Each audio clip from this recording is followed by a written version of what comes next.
আসসালামু আলাইকুম রহমতুল্লাহ। দেখতে পাচ্ছেন আমাদের মহিষের দুই বাচ্চাকে আমরা দানাদার খাবার খাওয়াচ্ছি এখন সকালবেলা। আমরা এখন বর্তমানে আমাদের এই মহিষের দুই বাচ্চাকে মাঠে নিয়ে যাচ্ছি না, খামারে রেখেই 3 বেলা দানাদার দিচ্ছি। পাশাপাশি আমরা যে ঘাস গেড়েছি ঘাস কেটে খাওয়াচ্ছি আর খড়। বাহিরে বের করতেছি না একটাই কারণে, বাহিরে বের করলে অনেক মানুষের অনেক মন্তব্য, একটা বদ নজর বলতে একটা কথা আছে, এটা আসলে সত্য। মানুষের বদ নজর অনেক খারাপ জিনিস, এই জন্যে অনেকেই অনেক মন্তব্য করে। আমাদের এই যে যেটা একদম হ্যাংলা পাতলা দেখতে পাচ্ছেন শুটকা, এই মহিষিক নিয়ে অনেকে অনেক খারাপ মন্তব্য করে। এই কারণে আমি চিন্তা ভাবনা করছি একে আর বাইরে বের করবো না এদেরকে। এখন আমাদের মাঝখানে এই মহিষটা অনেক অসুস্থ হয়ে গেছিল, এখন আল্লাহর রহমতে মোটামুটি সুস্থ।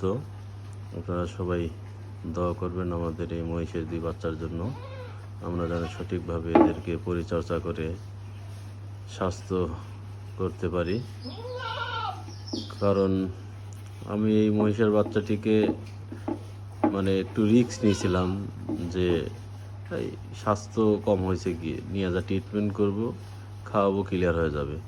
কিন্তু আমি যে ভুলটা করেছি এই ভুলটা আর কখনোই আমি করব না, এবং অন্য কেউ যদি আমার সামনে করতে চায় সেটাকে করতে দেবো না। সেটা হচ্ছেন অসুস্থ জিনিস কখনোই টাকা দিয়ে কেনা যাবে না ভাই। 2 টাকা দিয়ে ভালো জিনিস কিনতে হবে। কারণ আমরা এই মহিষটা কিনেছিলাম, এটার কোনো অসুস্থতা নেই, কোনো সমস্যা নেই আলহামদুলিল্লাহ। দামটা একটু বেশি পড়েছিল তাই, আর এই মহিষটা একটু কম দামে পাইছিলাম, চিন্তা করছিলাম যে ট্রিটমেন্ট করে সমাধান করব। কিন্তু এরকম রিস্ক নেওয়া ঠিক না, কারণ আমরা যেহেতু একদম ছোট্ট খামারি, আমাদের জন্য এইরকম রিস্ক না কখনোই ঠিক হবে না। আর আপনাদের বলতে চাই ভাই, দেখে শুনে নিজের কষ্টের টাকা দিয়ে ভালো দেখে মহিষ গরু কিনবেন, যেহেতু লালন পালন করবেন দীর্ঘদিন।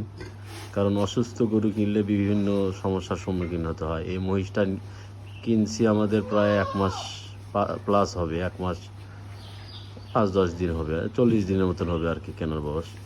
যেদিন থেকে কিনছি ওই দিন থেকে ট্রিটমেন্ট আজকের দিন পর্যন্ত ট্রিটমেন্ট শেষ হয়নি। এটা সাবেক মানে একদম স্বাভাবিক পর্যায়ে নিয়ে আসতে আর পিছনে অনেক মেহনত করতে হবে, অনেক টাকা খরচ করতে হবে। তাই আমি আপনাদের বলতে চাই, টাকা দিয়ে কিনলে ভালো জিনিস কিনবেন, এরকম অসুস্থ জিনিস হাটে থেকে কেনার প্রয়োজন নেই ভাই। শুধু নিজের টেনশন বাড়ানোর দরকার নেই।